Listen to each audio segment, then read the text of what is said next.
You've got to tell her. Alexa, stop. Hello. We're currently trying to get my Alexa to stop. Just unplug it. Just unplug it. Hello. I know, right? Alberto versus Alexa. I think she won that round, to be honest. Tessa was helping out too. How is everybody? How are you guys? I'm doing okay. Oh, there's the note.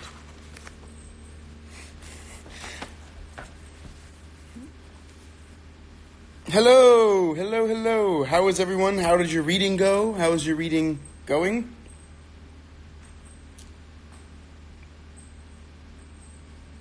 Yo, thanks, Tyler. He's like, my dude, rocking the facial hair. Thanks, brother. Okay, well, thank you for saying hi. I'm sorry today's a little later than usual. Just Sunday was Mother's Day, and then after Hawaii, Tess and I actually did a road trip where we drove from Toronto to Los Angeles in 2 days. So you can imagine how I am feeling having gotten back yesterday. I drove for 25 hours straight with Tessa. Well, Tessa and I did. I didn't do it all by myself. But it was, we definitely each drove at least 13 of those hours or 12 of those hours, you know. It was nuts. Okay, I'm looking back. Tessa kills Alexa. The book was, yes, thank you. Loved the book. How are we? Stressed. Why are you guys stressed? Rita, why are you stressed? Over the past weeks have been... Oh, well, thank you, Caitlin. I'm glad we can be a help. Love the book. Me? Tired. I'm tired. Oh, I'm sorry. I did not know that Song of Solomon would not be available in Germany. I'm sorry about that. Yeah, it was a long trip. It was awesome to drive through the United States like that, just to kind of see what we saw. Saw some really cool places. One place we cannot wait to revisit, Flagstaff, Arizona. Cannot wait to go back to Flagstaff, Arizona. Flagstaff, Arizona was incredible. Where did I buy my hoodie? It's actually this really cool Toronto-based company. I think Toronto-based, because I got it at a pop-up in Toronto called Wavy Baby.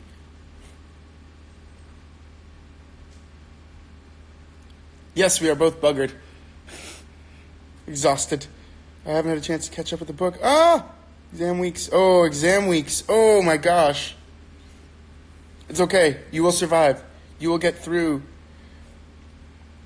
I was going to make a Game of Thrones reference, but I don't know if everyone's caught up, and the last thing I want to do is spoil it, so just know there would have been a good Westeros joke there. Literally finished the book about 10 minutes ago. Awesome. I booked my theory driving exam for next month, and I'm scared to death. I'm not going to lie. Why? Driving's easy. One pedal go, other pedal stop. Don't hit anything.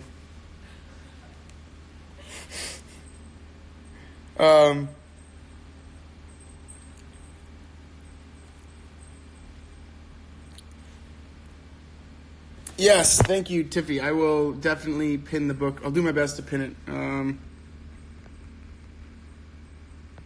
So, should we just dive right in?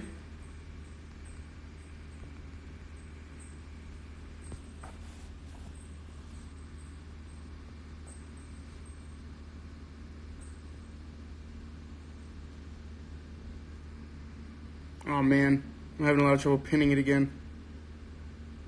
Oh! Pin. Got it. Okay. Hey, you got into college. Congratulations. Amazing. That's awesome. I wish you the best of luck, and I wish you a lot of fun times. College is a lot of fun. You'll learn a lot. I'm not caught up. No spoilers. All right, no spoilers. The next book is The Joy Luck Club by Amy Tan. Have I watched Endgame? I saw Endgame last night. I'm going to go rewatch it at some point. But yes, I saw it last night. And also I've realized that there are some canon movies in the Marvel Cinematic Universe that Tessa has not seen. Okay. Yeah, I just called her out. Wow. So we're going to have to catch up before we watch it again. Not catch up, but just like revisit some things. It's only a couple, but movies that I think are important. We'll talk about that later. How about the clutch pedal, Alberto? Ooh, called out because I was not talking about driving manual. I was talking about automatic. Driving manual, push the clutch, put the car in gear, then driving, all the same principles apply. That's a very bad explanation of how to drive stick. I do drive stick, but it's a lot. So let's get back into the book. We shall dive in. So let me scroll down. Okay, the book. What did everyone think? How is everyone feeling about the book? I personally loved it.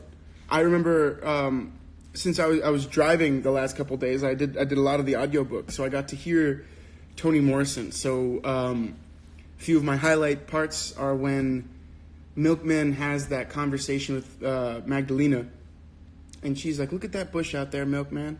Do you see that bush?" And he's like, "Yeah, what about it?" I don't, that whole conversation where she kind of tears into him. I got to hear Toni Morrison say that, and I thought that was an amazing thing. So I recommend, if you can find that chapter on audiobook, it'd be cool just to hear the passion with which she speaks. That speech she gives Milkman about, "And you've never even given us so much as a cup of tea." So good.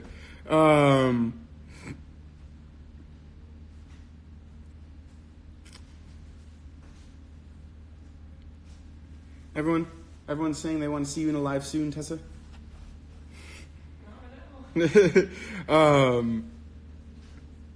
Loved it, surprised me at the end. Yeah, we'll talk about that ending too. Yes, Toni Morrison did narrate the audiobook that I was listening to, so it was awesome. The last few chapters, incredible. Yeah, 4 out of 5 for this book. All right, awesome. So everyone that's been a part of the book club since its inception or has read at least 5 of the books that we've read, 5 of the 19, how is this comparing? Is this one of your is this one of your favorite books? Is this one of your least liked books? How are we feeling with it? Favorite part was when we got to know more about Lena and found out why she was so upset with Milkman and his dad. Yes. First it was confusing, then it got so interesting. Toni Morrison's amazing. I appreciate her writing every single part. The first part was a little bit weird, but reading the rest, wow, amazing. Yes. I don't think you sound like that. I was just so many great quotes, really thought-provoking. Yes. The ending. Yeah, I agree. I loved how everything had meaning, and even if they didn't make sense at the time, like Pilot's song. Yes. Next book for when? We will talk about that later, Blazer Girl, but the next book is The Joy Luck Club by Amy Tan. For when, just assume it's about 100 pages by next week. So disappointed by guitar. If this book taught me anything, or at least put in a perspective, I'd say it's this weird sense of compassion in how you can't really... To me, it's hard to judge a person until you know the full story, which one of us, we rarely ever get. When we heard Milkman's dad talk about his mom, right, we were like, whoa, that's so messed up.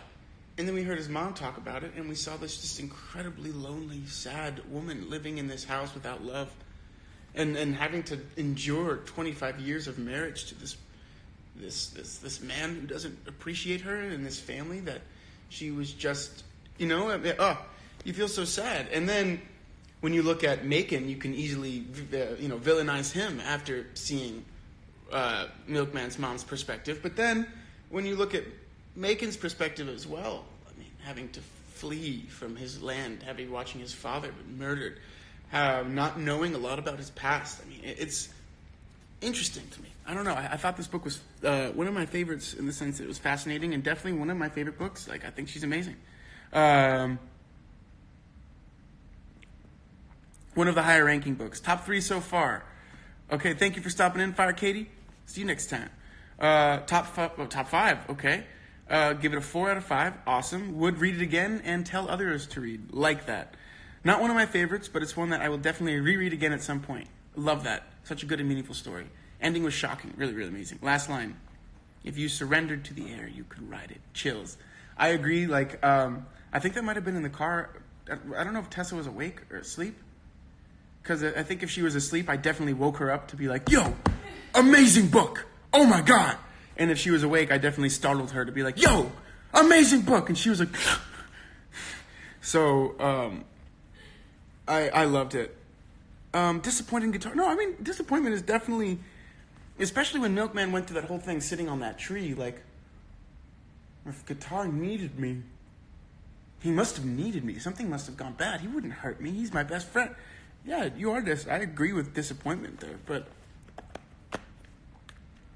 I also agree with the man who has said that he does not agree with the justice of the working universe, right? The justice of the world, and feels that he himself has to take upon a day where he will bring that justice to the world.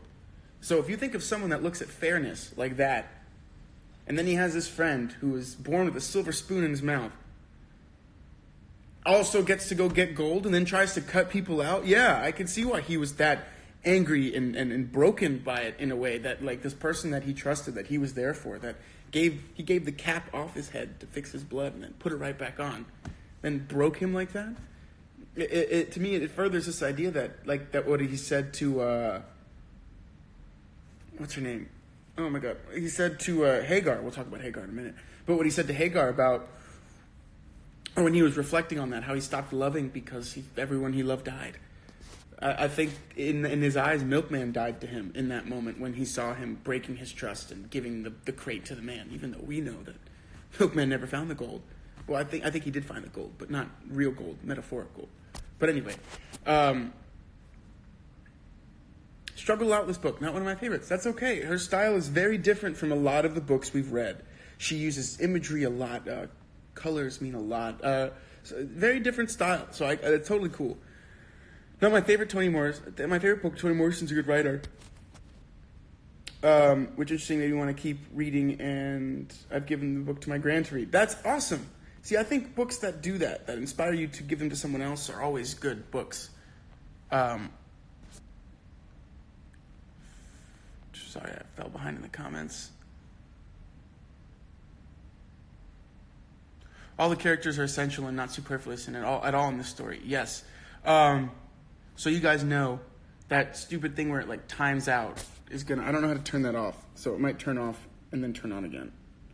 So if that happens, just wait and I'll restart the live, because I just got like the 5-minute warning, which makes me feel like not fair. Anyway, I love how I found out more with the background stories of every chapter, right? It was one of those things that the deeper you go, literally, the more wealth of knowledge you have with the book. Really surprised how much I liked it. As the story went on, I got more invested. It was so beautifully written, and every word was written for a reason. There was no filler. Going to read Beloved next. Kat Parker, please tell me how you thought, like what you think of Beloved. I honestly think... Oh no, I found it the other day. Oof. Awesome. I can't wait to hear what you think about it.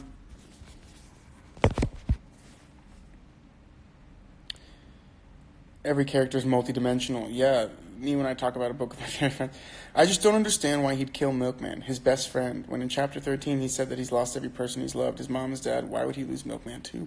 Because I think he did think he lost Milkman, or the version of Milkman that he wanted to believe in, when Milkman cut him out of the gold deal. You know, that was something that just broke him. And then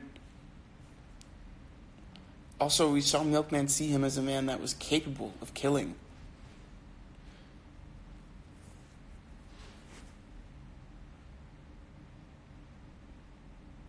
Okay, I'm catching up on comments, so just give me a sec. Her narrative flow, that's a good way of putting it. Her writing style is special. I mean, I've also read Beloved by her, and the narrative flow reminded me a lot of it. Yeah, I like that. Oh, Andy Hansen, I think Hagar committed suicide.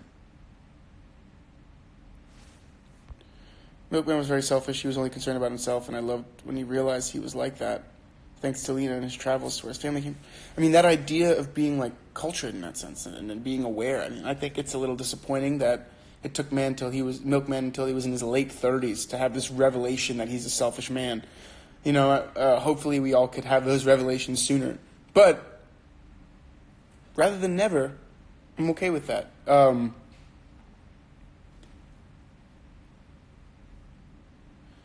I mean, I talked to Tessa about this when we finished the book. I was like, the privilege that Milkman grew up with by being a man in that world, in that environment, his privilege allowed him to escape his selfish reality. Like, he didn't see his selfishness because of his privilege. And it was only when parts of it were taken away, his family's name, that people respected him for, the area that he grew up in, and now he's in this part of the South where people don't know who he is, who his people are, none of that.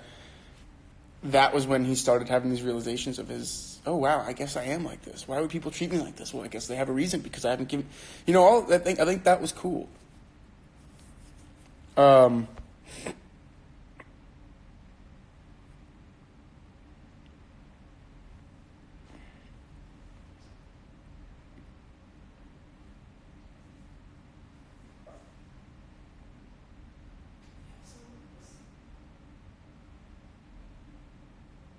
Hagar died of a fever because they spent all of the money on her shopping, so couldn't treat it.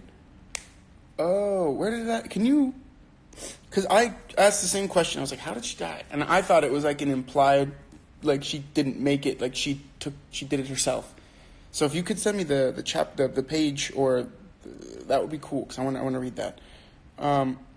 She's very descriptive, and she pays attention to all the details to the core, and she makes sure everyone has a meaningful part in this story. Yeah, I love that. We should do another Toni Morrison book one day, so I'll put that up there.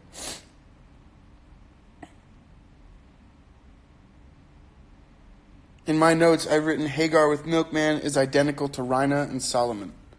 And is it interesting that at the end, I think it's implied that Milkman maybe learns how to fly.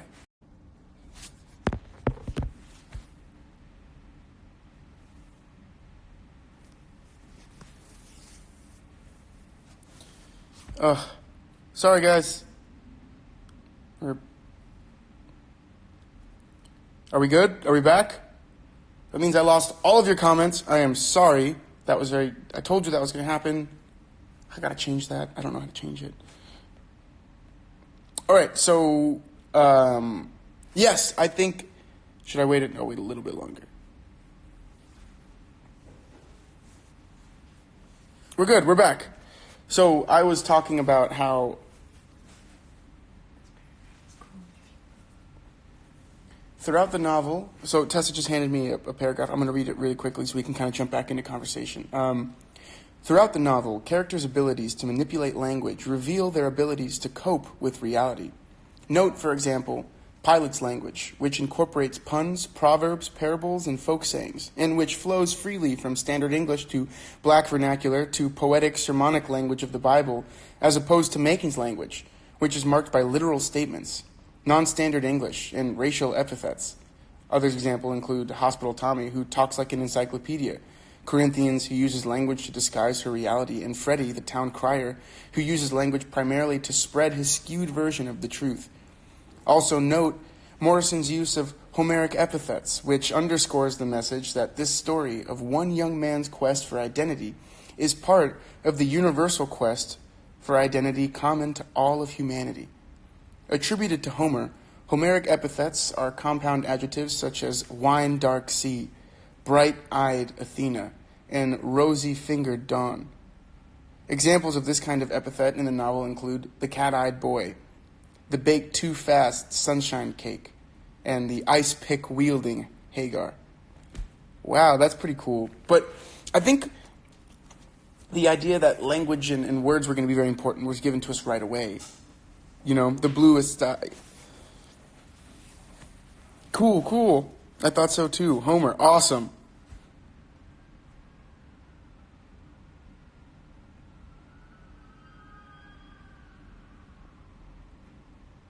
Oh gosh, thank you. I have to pin the book title again, so I'm going to do this. People are asking. I'm going to go. Oop.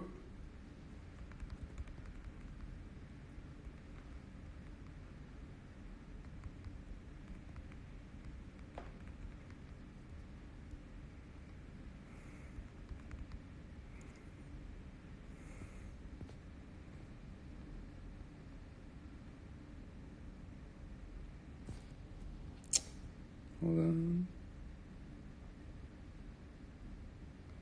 Got it. Okay. I'm getting better at that.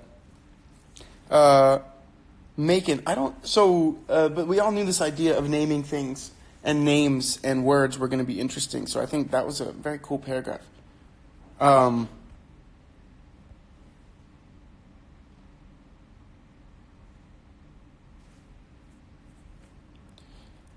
Yes. One of my favorite bits was the conversation in the service station. The dialect was so engaging and had so many layers. It started with big money up north, eh? If you can find the page, I could read that little section. It wasn't it was like it was the garage, but it was like it was essentially the counter where I imagined it to be like a gas station, and then there was like a little general store that had like a counter, and people were sitting at the counter, kind of like a bar.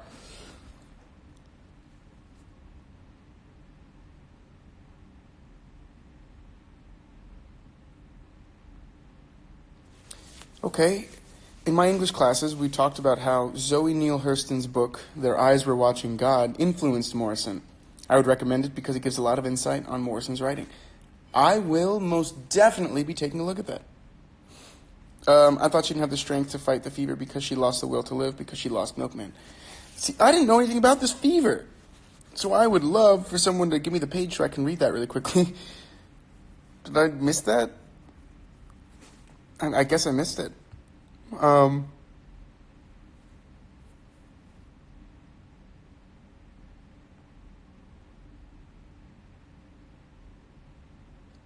Someone described this book as kaleidoscopic in review, and I think it's so true. Kaleidoscopic. So you turn the kaleidoscope, a completely different image comes, but it's the same kaleidoscope. That's fascinating. Because then every single turn just gives you more of an insight. That's cool. I like that. Similes or references of the Bible is kind of a common thing in her books as far as I've noticed. Yeah. What about Circe? Could she really be that old? Can people really fly? Can I think so. I think there's something there. It's also that was a real folk tale that was told amongst people who came slaves. Basically, like it was a real folk tale. What? That they could fly back home. Yeah. Oh, yeah, that was yeah, you're right. It was a real folk tale. But the fact that I think at the end of the book it's kind of true is pretty cool. Page 314, where it mentions Hagar's fever, end of the last full paragraph. Thank you, Catherine Elizabeth.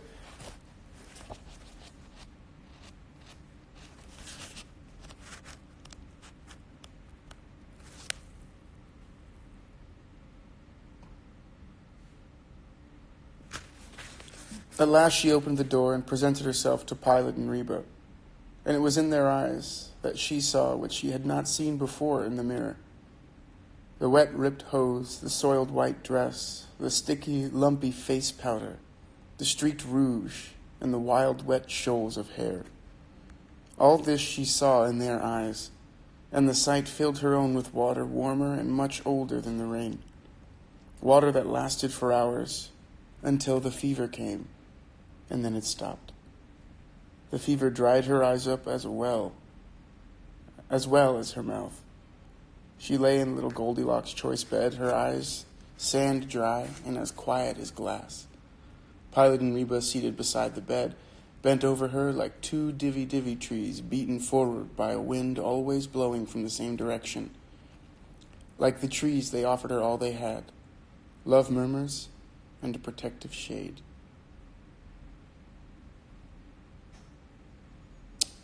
Wow, I missed that. That's amazing. Cool. Thank you. That's incredible.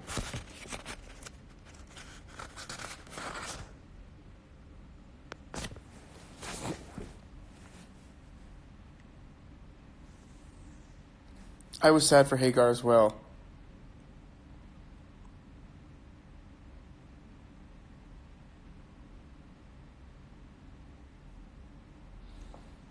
I just did a religious studies exam. I noticed a similarity between the Bible and the book. In my eyes, Pilate sentenced Hagar to death like Pilate did in the Bible. Can you explain that a little more? How do you... That's interesting. I want to understand that a little more. So if we can expand on that in a way. I know there isn't a lot of things. That's cool.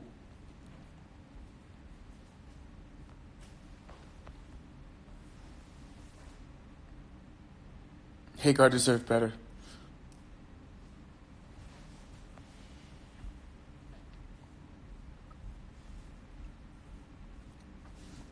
I think it's hyperbolic metaphor. It's a common thing in Toni Morrison's novels. Usually there's double meaning to the things she writes that seem too surreal to be true. Yes, I would agree. God, I think we should just read all of her work. I really like her. Thank you for that comment, Charlie Quinn. That's pretty dope.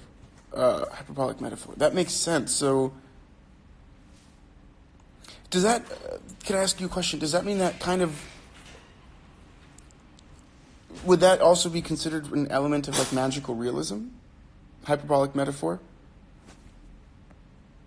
I don't know if you already talked about this because it was pretty early on, but I missed the first few chats. What sort of symbolism meaning do you think was behind Reba always winning things? But not wanting to? I don't know. But I think there was symbolic reasoning in the fact that she stopped when she started trying to win things.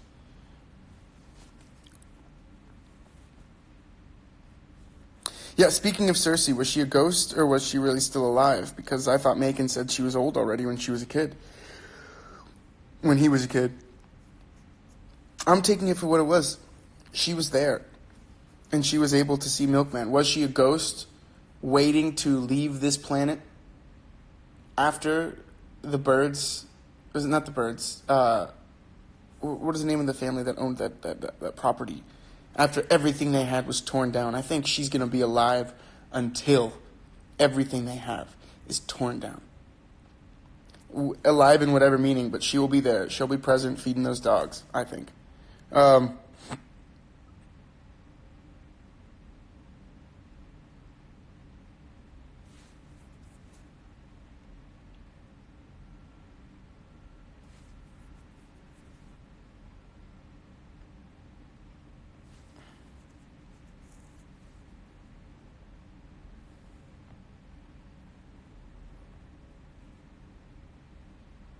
All the women in the book deserve better.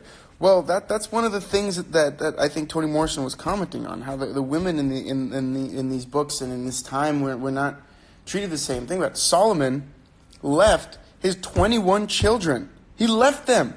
Milkman comes to that conclusion. He's like, wait, he just left 21 kids and flew away, and everyone sings songs about him and praises him? That's something she's commenting on, I think. The fact that men can do that and then be praised for it. But if a woman left her family, it would be seen as terrible. Unthinkable. When Pilate got Milkman from the police, she also quoted part of the Bible in the book it's written in. Yes, Matthew something. When I read about Cersei, I was like, what the hell is going on? Run away, Milkman. No, I feel the same way. I was like, that's scary.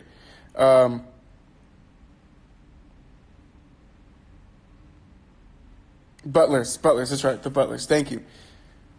Magical realism is more focused in integrating fantastical with the ordinary, a la Vonnegut. Okay. But could hyperbolic metaphor be an instance when that is kind of the same, the fantastical and the ordinary? So, like, the instance of the gardening would be a definite... When Milkman watched his mother garden, he saw the tulips, like, grow around her and everything. Now I'm thinking, like, is that the thing? Like, the seeds that she planted were able to grow, although her herself was kind of stilted in this house. So maybe, like, her kids were able to grow, although she was... maybe there's something there? I don't know. We can interpret this book in so many different ways. Yes, we can. Yes, we can. I am very far behind in comments. I'm going to skip ahead. I love how Morrison integrates imagery of nature with people and their actions. Sometimes she uses it to contrast the natural and artificial, and other times it's used to express the truth of a scene. Whew. Awesome. Cool. Yeah, yeah.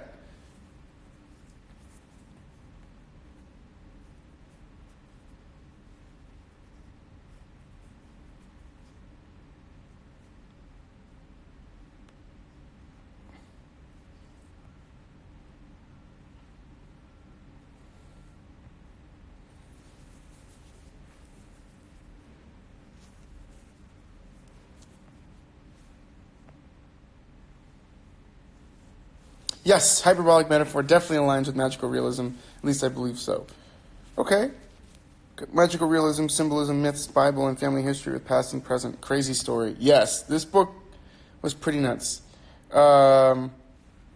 What's my take on the meaning of the foxes in the Song of Solomon? 215? On page 215?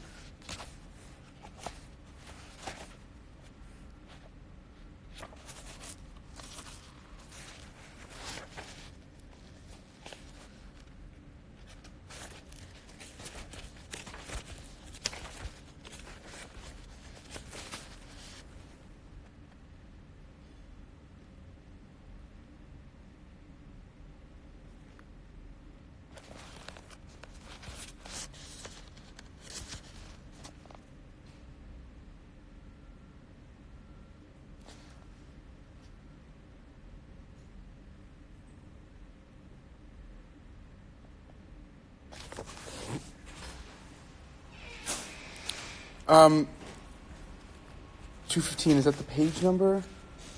Because in my book, it's when Lena is just tearing into Milkman at 215, on 215.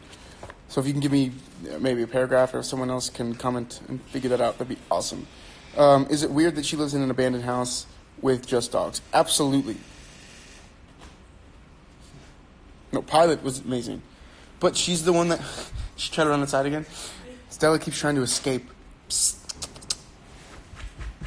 What are you doing? She walks slowly outside when she does it.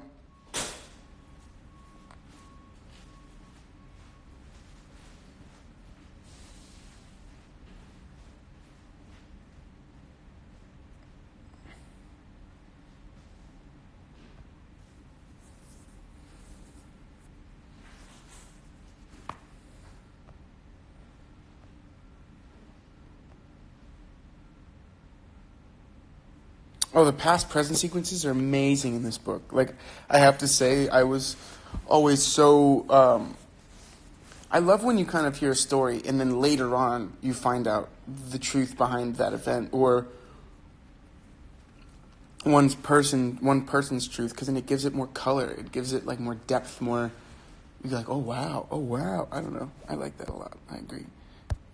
Ooh.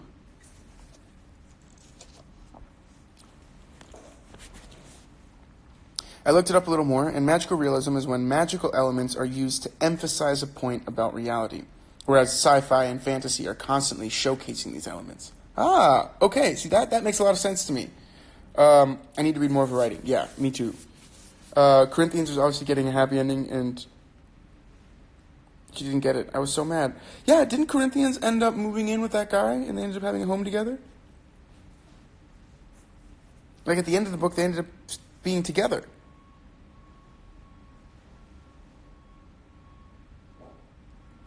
I mean, mostly for Corinthians, she thought she finally found someone she could love and who could love her back, just to see him being ripped away from her because of Milkman. I appreciate when Lena called him out. Yeah, I agree. Magical realism is the genre where... Magical realism is when the genre seems almost unrelated to the fantastical elements being added to it. Cool. The peacock symbolism was really interesting, but a little confusing. Could someone explain it more? It first shows up in Chapter 8, then again in Chapter 11. Let's look at this really quickly.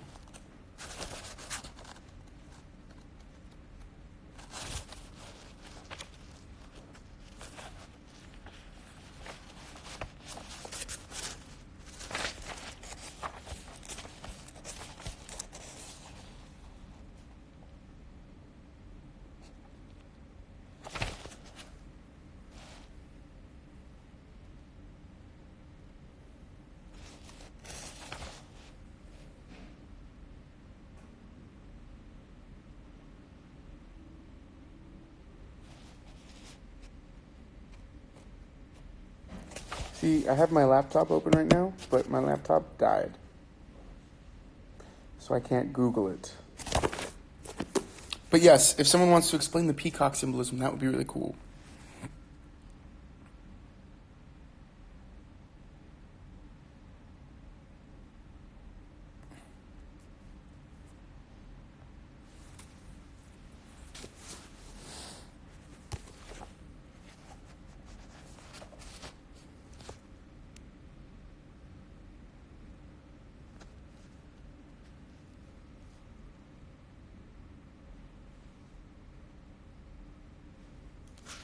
$2.15, do you mean chapter 2, page 15?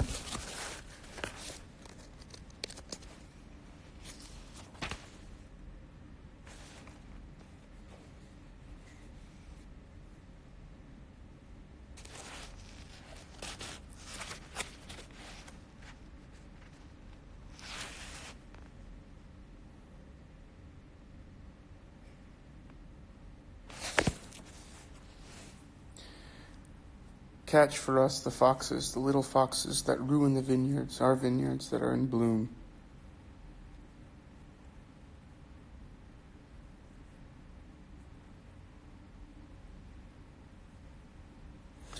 The peacock represented milkman and guitar's greed for money. That makes sense. That's awesome. I thought the passage on page 179, starting with guitar, eschewing his recent asceticism, allowed himself the pleasure of waking up old dreams, because that gives his guitar's depth of character. 179, let's look at that.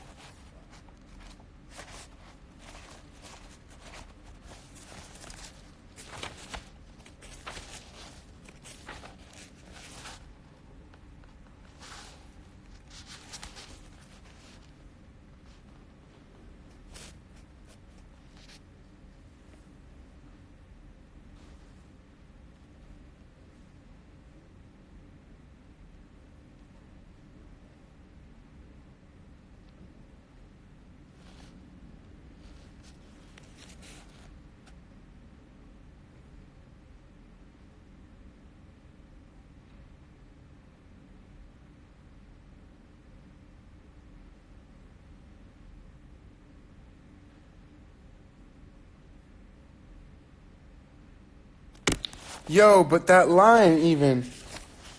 How come it can't fly no better than a chicken? Milkman asked. Too much tail. All that jewelry weighs it down, like vanity. Can't nobody fly with all that shit. Want to fly? You gotta give up the shit that weighs you down. The peacock jumped under the hood of the Buick and once more spread its tail, sending the flashy Buick into oblivion.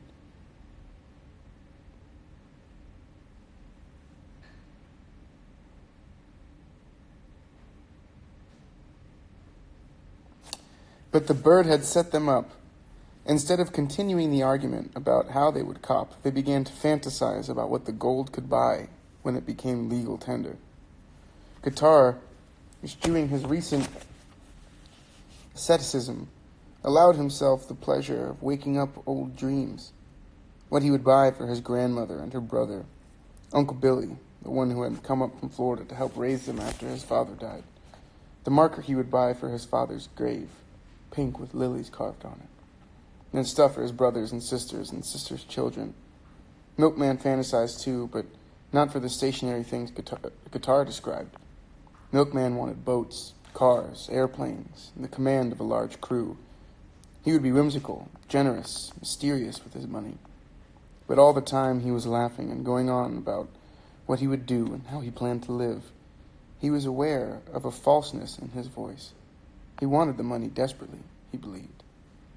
But other than making tracks out of the city, far away from Not Doctor Street and Sonny's shop and Mary's place and Hagar, he could not visualize a life that much different from the one he had. Cool. One of my favorite lines is when Porter drove Corinthians home and was like, a secret hour in which men rose like giants from dragon's teeth. Right? Such incredible imagery. You're like, whoa, this woman was amazing. Like, is an amazing writer. I agree. Loved it.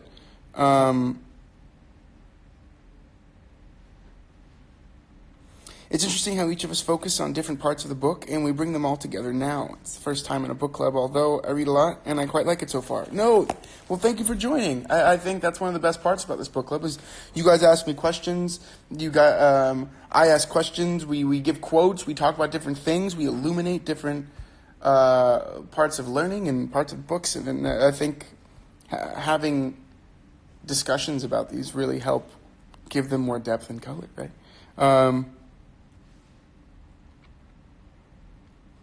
My brother's watching live with me. Maybe I'm going to convince him to read a book for the first time in his life. Hey, that'd be awesome. Peacock symbolizes the wealth that Milkman's searching for but can never quite catch. Thanks, Google. Thank you, Google. And thank you, Madam Call. What do you think about the final part, when Milkman returned home from his family? Because I loved it. The song gives us so many vibes about his family. This was the real treasure. Yes, I agree. I love that. I think it was a complete circle to the story, because then he was able to give them. Think about when he's telling his father. His dad kept wanting to hear the stories, kept wanting to hear about the man remember, the only time he could really express his love was by saying, I worked by my father every day. And you could tell he loves Milkman because that's what he wants from Milkman, to work by him every day. And that's how he expresses that. And unfortunately, that's the only way he really can. But I love that. I love that.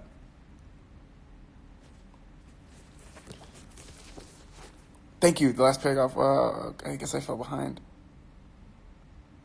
Also, that speech Guitar gives Hagar about losing someone who's never been yours. I agree. Love that speech. You can't own a human being. You can't lose what you don't own. Guitar isn't selfish with the gold first. He's thinking about his family support. Milkman is only thinking about getting away.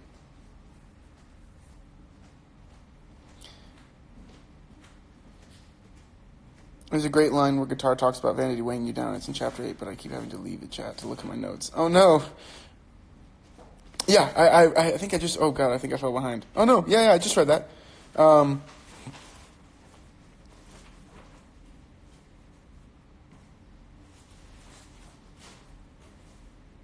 What good is a man's life if he can't even choose what to die for?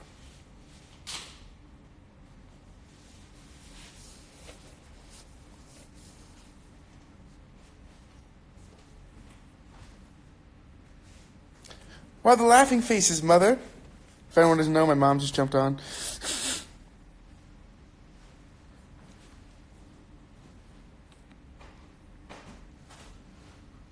The origins about his family are wow. This marks the happiest time in Milkman's life. Well, think about it. Finally, they all had this understanding of who they came from, who they were, stories, and it really connected all of them. Pilot and Macon, for the first time, were in, I think, a better place. I feel bad for Hagar, but I think I think Milkman is in a good place for the first time.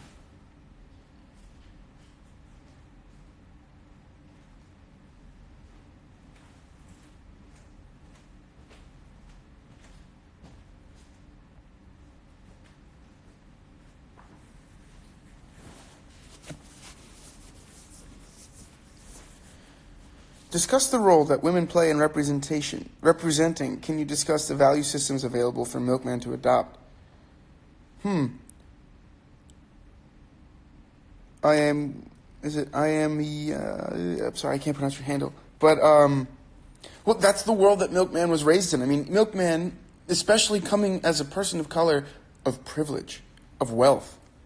Maybe not the wealthiest, but a significant amount of wealth, enough to have men in a different state want to kill him.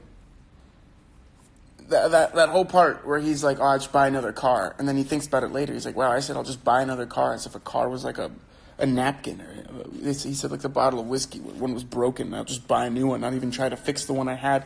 So he grew up in a very interesting place. Like he himself recognizes, like, I never got to play like a regular kid.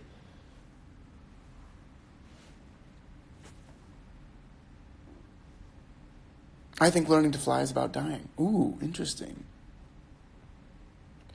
Apparently all I'm doing is sending quotes that gave me chills, but your name is Macon, but you ain't dead yet. Which kind of ran parallel to my name's Macon, and I'm already dead from earlier on. Yeah, super cool. You got a life? Live it. Live the motherfucking life. Yeah, love that.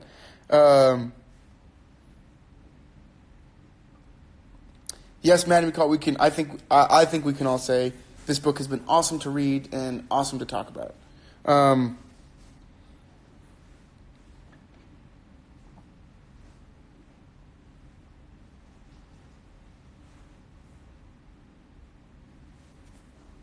I love the way Morrison expresses her characters' longing instead of seeing what they have and redefining what it means to be or to have ownership over something. Awesome. What about Guitar saying, "Can't I love what I criticize?" Yes.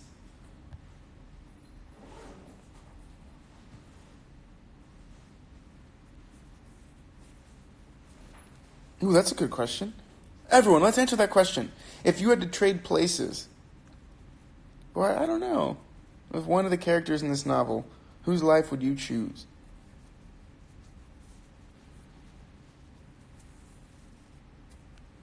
I don't know. That's a hard question. I mean, at the end of the day, I think Milkman got to have this really cool, complete journey where he started as this one person and went through a slew of experiences. All of the characters have experienced tremendous loss. So, I don't know. That's a good question. It's hard.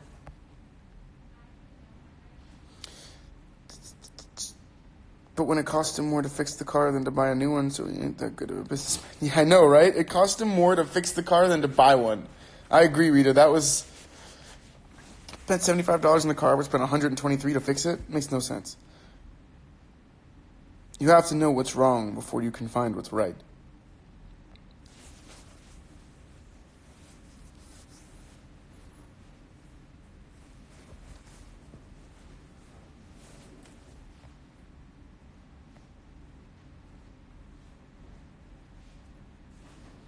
No, you know what, Thina Giordano? I think it is quotes time. We have about 10 minutes left. So let's do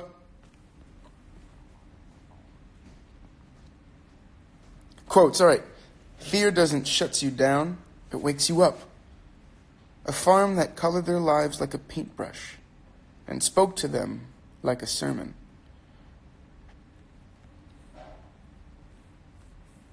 I'd probably switch with Pilot. Her journey's incredible to read, and her morals are always intact the whole way through. Saying that Milkman's trajectory is also incredible. I don't know. I agree, Milkman's trajectory is amazing. It is also possible to keep the lives once you're done, because I'm trying to understand more aspects of the book through the questions you answered today. Oh, yeah, I'm going to share them, and then I think there's still a YouTube, right? There's still a YouTube that all the lives are posted to. Milkman's voyage to self-discovery after trying to get gold reminds me of The Alchemist. Cool. I love the part, you have to know what's wrong before you can find what's right. I'm not responsible for your pain. Share your happiness with me, but not your unhappiness. That was when he was having that whole revelation. Yes, thank you, Anna. Yes, so there still is a Rosende Reads YouTube that you can go and watch all of the lives that we've had. It hung like a kept promise. Yes. The human body is robust. It can gather strength when it's in mortal danger. That's true. Stop picking around the edges of the world. Take advantage. And if you can't take advantage, take disadvantage. What I'm saying is, under certain conditions, they would all do it. And under the same circumstances, we would not. So it doesn't matter that some of them haven't done it. I listen. I read. Yeah. I don't think that I was going to like it very much, but I couldn't put the book down. Each of the chapters was getting more intriguing. I loved it so much about the Bluest Eyes novel, so thank you. Oh, awesome. I'm glad you enjoyed it so much. Toni Morrison have an exam in our books in 2 weeks. Woo!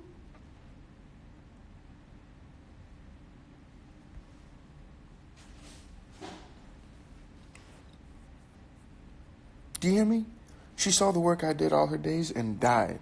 You hear me? Died. Rather than living like me. Now, what do you think she thought I was?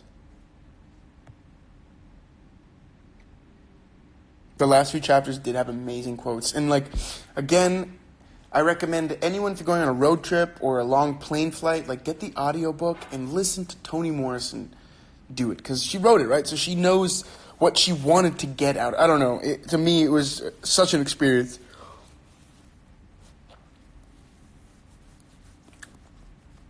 Everything bad that ever happened to him happened because he couldn't read. Wow. I wish I'd known more people. I would have loved them all. If I'd known more, I would have loved more. Great quote.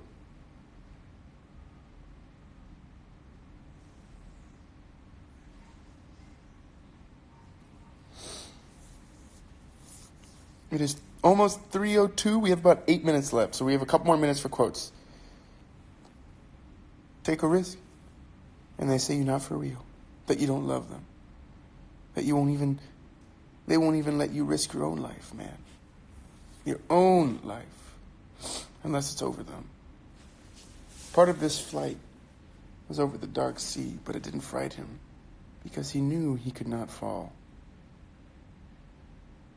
Without ever leaving the ground, she could fly. Ugh. You think the dark is just one color, but it ain't. There's 5 or 6 kinds of black. Some silky, some woolly, and some just empty. Perhaps that's what all human relationships boil down to. Would you save my life, or would you take it? Well, if a man don't have a chance, then he has to take a chance. I love that one. Milkman couldn't answer except in guitar's words, so he said nothing.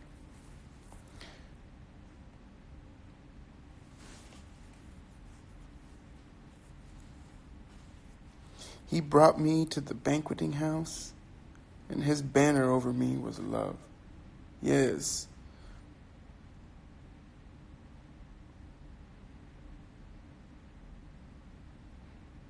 I agree. One of my favorite books that we've read so far. Every time I read Toni Morrison, I tend to just absolutely love it. Would recommend. I mean, obviously, because we all read it. It's a bad word, belong. Especially when you put it with somebody you love. You can't own a human being. Time and silence. Those are their weapons. And they go on forever. Yeah, so good.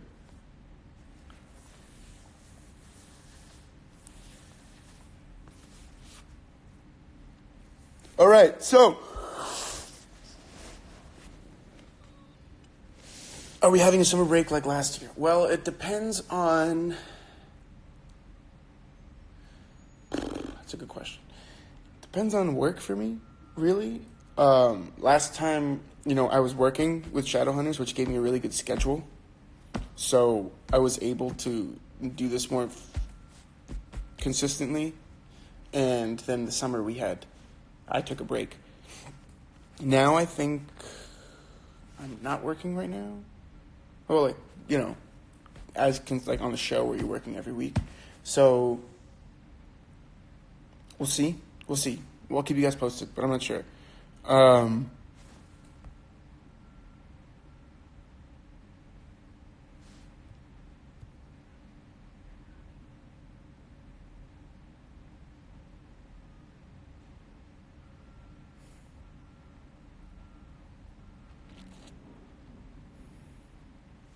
So yeah, we'll figure it out. But let's put a pin in that because we have like 4 minutes left. I want to make sure we talk what we need to.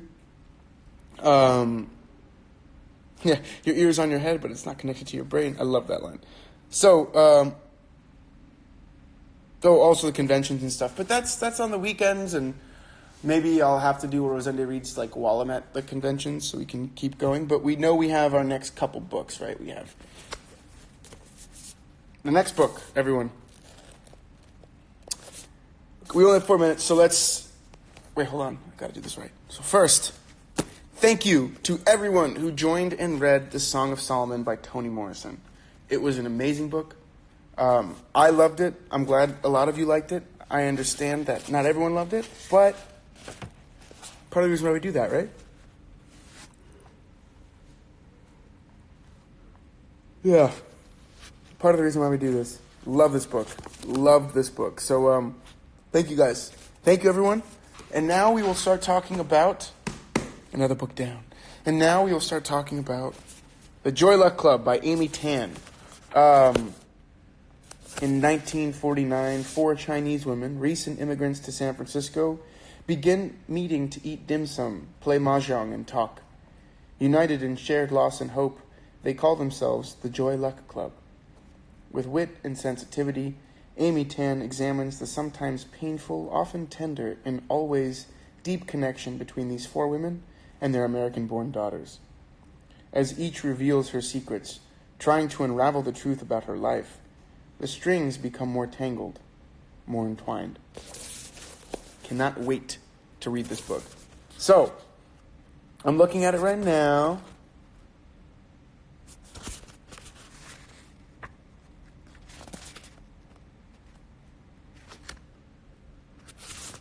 We're going to read for Sunday. Sunday? Ooh, for Sunday. Today's Wednesday.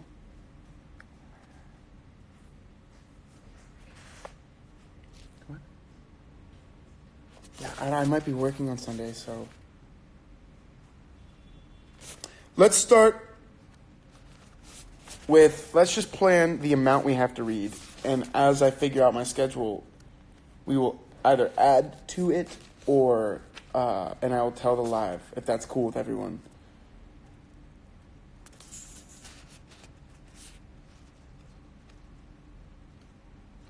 Is that cool with everybody?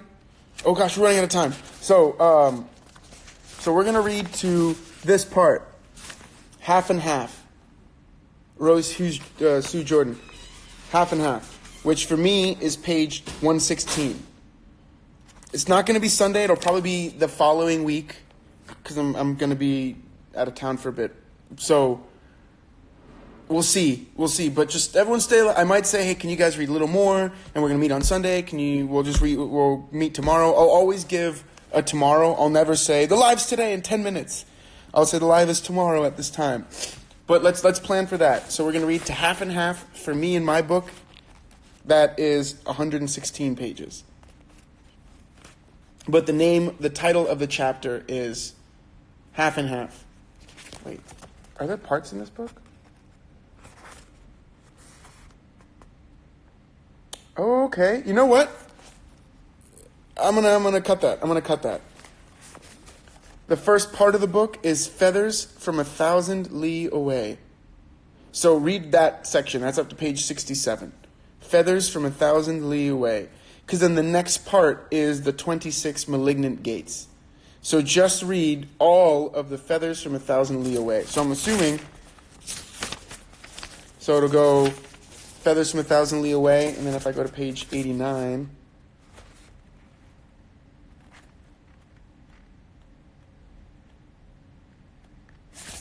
yeah, it'll go to the, so yeah, does everyone understand? The first part, read the first part of the book, Feathers from 1,000 Li Away, up to the 26 Malignant Gates. And then after that, we will discuss. I just know we're running out of time. So first part only, I will give you guys, I'll give everyone more updates as I continue. Everyone have a great week. Continue being curious, continue questioning things, continue learning and reading and discovering, and continue being positive forces of change in your environment. We need a lot of that right now. I don't know if you guys saw in the U.S., some states are making stupid decisions about women's rights, thinking they have the right to do that. And I think as long as we continue to use our voices for positive change, we can prevent that from happening. Very much a la Handmaid's Tale. So, thank you guys for a great week. Have, like I said, continue being curious and continue being positive forces of change. I will talk to you guys soon. Stay posted. I will post a picture of the book for everyone that's curious.